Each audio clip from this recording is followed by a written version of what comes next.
বাপ, চিনা দরকার ছিল যাকে, চিনলেন না তাকে।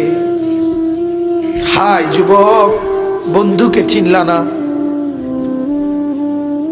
দুশ্মনকেই বন্ধু বানাইলা, দুশ্মনকেই বন্ধু বানাইলা।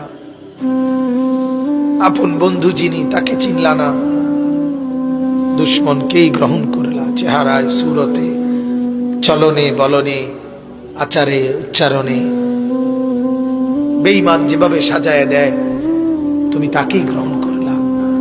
আল্লাহর নবী বলেন, রব্বুল আলামিন আমি যদি বসে যাই হাসরের এই বিরাট ময়দানে, আমার উম্মতের জন্য দৌড়াবে কে? আমার কোথায় কোন উম্মত গুনার কারণে, নাফরমানির কারণে আটকে যায় কিনা